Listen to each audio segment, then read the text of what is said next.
Assalamualaikum warahmatullahi wabarakatuh. Bagaimana kabarnya? Semoga selalu dalam kondisi sehat ya. Di video kali ini kita akan belajar tentang konsep dasar luka. Langsung saja, untuk yang pertama kita akan belajar tentang definisi luka. Jadi yang dinamakan dengan luka itu adalah suatu keadaan terputusnya kontinuitas jaringan tubuh atau rusaknya struktur dan fungsi anatomis normal akibat adanya proses patofisiologis yang berasal dari internal maupun eksternal yang mengenai organ tertentu dan dapat menyebabkan terganggunya fungsi tubuh sehingga dapat mengganggu aktivitas sehari-hari. Adanya luka ini akan memberikan efek tertentu bagi tubuh kita, diantaranya yaitu hilangnya seluruh atau sebagian fungsi organ, kemudian adanya suatu respon stres simpatis pada luka atau daerah luka, kemudian terjadinya perdarahan dan juga pembekuan darah, atau bisa terjadi kontaminasi bakteri dan juga bisa terjadi kematian sel. Selanjutnya, klasifikasi luka di sini tuh bertujuan untuk memberikan suatu gambaran tentang status integritas kulit, kemudian penyebab luka, keparahan, luasnya cedera atau kerusakan jaringan. Nah, di sini untuk jenis luka itu digolongkan berdasarkan yang pertama adalah sifat kejadian. Berdasarkan sifat kejadian, luka itu dapat dibagi menjadi dua, yaitu luka disengaja dan juga luka tidak disengaja. Nah, biasanya untuk luka disengaja ini disebabkan karena luka akibat radiasi ataupun proses pembedahan, misalnya operasi. Sedangkan luka tidak disengaja di sini penyebabnya biasanya adalah karena terkena trauma.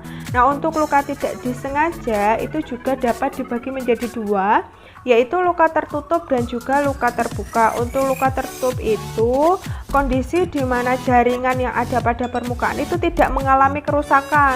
Contohnya itu misalnya kesleo, terkilir, patah tulang tertutup. Nah, ini sebenarnya organ tersebut ada luka, tetapi lukanya itu tidak kelihatan karena tertutup. Sedangkan untuk luka terbuka itu adalah luka di mana kulit atau selaput jaringannya itu mengalami kerusakan. Nah, biasanya contohnya itu akibat dari kecelakaan. Etiologi luka atau penyebab terjadinya luka itu sebenarnya berbagai macam. Misalnya akibat cedera, kecelakaan lalu lintas, keracunan, terjatuh, kebakaran, tenggelam, dan lain-lain. Nah, di sini luka berdasarkan penyebabnya itu secara umum dibagi menjadi dua, yaitu luka mekanik dan juga luka non-mekanik. Untuk luka mekanik sendiri itu dibagi menjadi 7 jenis, yaitu yang pertama adalah vulnus kisum. Itu merupakan luka sayat akibat benda tajam. Nah, biasanya bentuk dari luka itu tuh terlihat rapi. Hal ini bisa terjadi ketika kita tersayat pisau. Yang kedua adalah vulnus konstum. Itu merupakan luka memar karena adanya cedera. Biasanya itu terjadi karena adanya benda atau benturan dari benda tumpul. Contohnya ketika kita dipukul seseorang. Nah, itu merupakan luka vulnus konstum. Selanjutnya nomor 3 itu adalah vulnus laceratum, adalah luka robek yang terjadi akibat terkena mesin atau benda tajam lainnya yang robekannya itu lebih dalam daripada vulnus kisum. Nah, selanjutnya yang keempat itu adalah vulnus punctur, adalah luka tusuk yang kecil di bagian luar tetapi besar di bagian dalam. Nah, biasanya itu seperti piramida terbalik. Jadi kelihatan pada permukaan itu lukanya kecil, tetapi semakin dalam itu lukanya itu semakin besar. Kelima yaitu vulnus chlopetorum, itu adalah luka yang terjadi karena tembakan peluru. Kemudian nomor 6 vulnus morsum, itu luka akibat gigitan tetapi bentuk atau jenis lukanya itu tuh tidak jelas. Selanjutnya vulnus abrasio itu adalah luka terkikis yang terjadi pada bagian luka yang tidak sampai ke pembuluh darah. Jadi luka ini tuh lebih pada superficial atau permukaan dari kulit. Nah, selain luka mekanik ada juga luka non mekanik. Nah, biasanya luka-luka ini tuh terjadi akibat zat kimia, termik, radiasi, atau karena sengatan listrik. Berdasarkan kedalaman dan juga luasnya luka, itu luka dibagi menjadi 4, stadium 1, 2, 3, dan 4. Untuk stadium 1, luka itu terjadi pada lapisan epidermis kulit atau lapisan terluar kulit. Kemudian untuk stadium 2 biasanya itu luka terdapat pada lapisan epidermis dan bagian atas dari dermis. Sedangkan untuk stadium 3 itu lukanya biasanya dari lapisan epidermis, dermis, sampai fasia tetapi tidak sampai mengenai otot. Sedangkan untuk stadium 4 lukanya itu pada epidermis, dermis, kemudian fasia sampai mengenai otot, dan biasanya juga tendon dan tulangnya itu mengalami kerusakan yang luas. Nah, selanjutnya, luka juga dapat diklasifikasikan berdasarkan waktu penyembuhan luka. Berdasarkan waktu atau lama proses penyembuhan luka, luka itu diklasifikasikan menjadi 2, yaitu luka akut dan juga luka kronis. Untuk luka akut itu adalah luka yang sembuh sesuai dengan waktu proses penyembuhan luka secara fisiologis. Nah, contoh dari jenis luka akut itu seperti luka operasi, luka kecelakaan, dan luka bakar. Nah, biasanya secara fisiologis luka-luka ini sembuh selama 21 hari. Sedangkan untuk luka kronis itu adalah luka yang sulit sembuh dan fase penyembuhan lukanya itu mengalami pemanjangan dari proses fisiologisnya. Nah, luka dikatakan kronis apabila luka operasi yang seharusnya tadi sembuh selama 21 hari itu melebihi dari lama tersebut, misalnya sampai 1 bulan, 1,5 bulan. Nah, itu yang dinamakan dengan luka kronis. Biasanya pada luka kronis ini terjadi suatu kegagalan dalam proses penyembuhan. Nah, faktor yang menyetuskan itu bisa faktor eksogen ataupun faktor endogen, yaitu faktor dari luar ataupun faktor dari dalam diri pasien tersebut. Selanjutnya yaitu proses penyembuhan luka. Proses penyembuhan luka itu adalah suatu proses penggantian dan juga perbaikan fungsi jaringan yang sudah rusak. Pada proses penyembuhan luka itu biasanya melibatkan integrasi proses fisiologis. Nah, untuk sifat penyembuhan pada semua luka itu sebenarnya sama dengan variasi bergantung pada lokasi keparahan dan juga luasnya cedera. Selain itu, kemampuan sel dan jaringan untuk melakukan regenerasi untuk kembali ke struktur normal juga sangat berpengaruh terhadap proses penyembuhan luka. Di sini untuk proses penyembuhan luka itu dibagi menjadi 4 tahap, yaitu proses homeostasis, proses inflamasi, proses proliferasi, dan yang terakhir itu adalah proses maturasi. Nah, kita akan belajar satu persatu.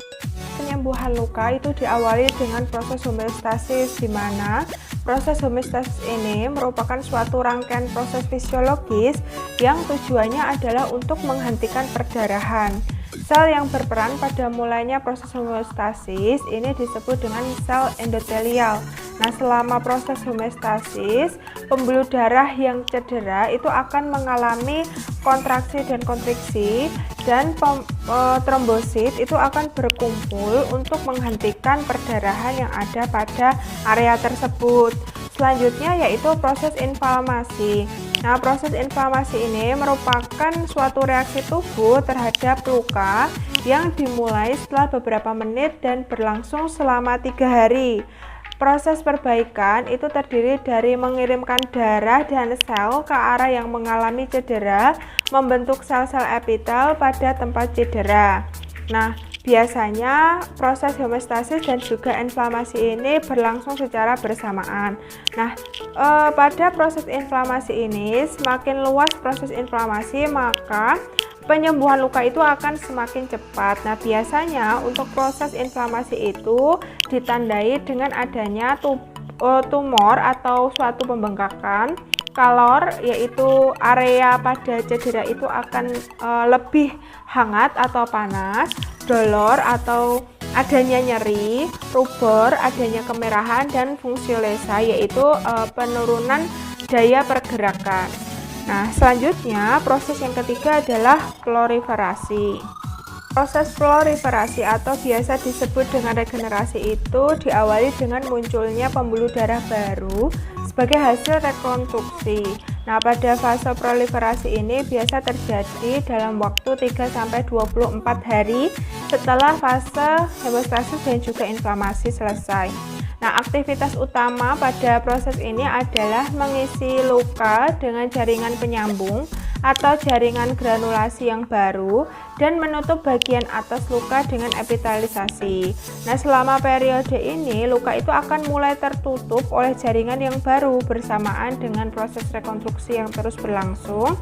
Daya elastisitas luka itu akan meningkat dan resiko terpisah atau ruptur luka itu akan menurun. Nah, ini disebut dengan proses proliferasi. Selanjutnya itu adalah proses maturasi atau remodeling. Nah, pada proses maturasi ini yang merupakan tahap akhir dari penyembuhan luka itu memerlukan waktu yang lama. Nah, ini tergantung dari kerusakan dan juga area dari luka. Nah, biasanya kedalaman dan juga luas luka juga akan mempengaruhi pada proses remodeling atau maturasi ini. Faktor-faktor yang mempengaruhi penyembuhan luka diantaranya yaitu infeksi, sirkulasi, adanya hematom, kemudian usia, adanya penyakit penyerta seperti diabetes mellitus, kondisi luka, dan juga benda asing. Nah, selanjutnya yaitu prinsip penyembuhan luka. Jadi di sini ada beberapa prinsip dalam proses penyembuhan luka, diantaranya yaitu kemampuan tubuh untuk menangani trauma jaringan, apakah kemampuan tubuhnya seseorang itu baik atau tidak, dan ini dipengaruhi oleh faktor endogen dan juga eksogen. Kemudian yang kedua adalah respon tubuh pada luka itu lebih efektif jika nutrisi yang dimiliki itu tetap terjaga. Jadi semakin baik nutrisi seseorang, maka proses penyembuhan luka itu akan semakin baik pula. Yaitu respon tubuh secara sistemik pada trauma, adanya aliran darah ke dan dari jaringan yang luka, keutuhan kulit dan mukosa membran disiapkan sebagai garis pertama untuk mempertahankan diri dari mikroorganisme. Nah, ini tujuannya adalah untuk meminimalisir infeksi, dan penyembuhan normal ditingkatkan ketika luka bebas dari benda asing tubuh termasuk dari bakteri. Nah, jadi di sini tingkat kebersihan dari luka juga harus diperhatikan. Untuk mengukur penyembuhan luka, biasanya kita menggunakan skala Reda.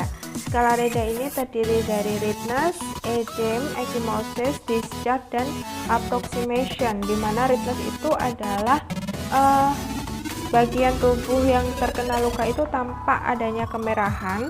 Kemudian edema itu adalah adanya cairan pada daerah sekitar luka. Ecchymosis itu adalah bercak perdarahan yang kecil, bisa berwarna merah atau keunguan, bisa rata ataupun tidak beraturan. Discharge itu adalah ekskresi atau pengeluaran cairan yang ada di daerah luka. Dan approximation itu adalah lapisan luka yang terkena. Nah, di mana masing-masing faktor itu diberikan skor antara 0 sampai 3 yang merepresentasikan tidak adanya tanda-tanda hingga adanya tanda-tanda tingkat tertinggi. Nah, sehingga akan didapatkan total skor Reda itu berkisar antara 0 sampai 15, di mana skor yang lebih tinggi itu menunjukkan penyembuhan lukanya itu jelek. Sebagai petugas kesehatan khususnya bidan, di sini kita akan belajar sedikit tentang konsep dasar luka post-operasi seksio cesaria. Jadi yang dimaksud dengan luka jahitan post seksio cesaria itu merupakan hilangnya kontinuitas jaringan atau kulit yang disebabkan oleh trauma atau prosedur pembedahan. Dalam hal ini yaitu bertujuan untuk mengeluarkan janin yang ada dalam tubuh ibu. Nah, untuk proses fisiologis dari luka post operasi seksio cesaria ini luka bagian luar itu secara normal akan terlihat mengalami inflamasi pada hari kedua sampai ketiga, tetapi lama-kelamaan inflamasi ini akan menghilang dalam waktu 7 sampai 10 hari. Nah, luka dengan penyembuhan normal akan terisi sel epitel dan bagian pinggirnya itu akan segera menutup. Nah, apabila kondisi ini terjadi infeksi, maka biasanya tepi luka itu akan terlihat bengkak dan meradang. Nah, ini harus segera dievaluasi. Tentang konsep dasar luka, semoga semakin paham. Akhir kata, wassalamualaikum warahmatullahi wabarakatuh.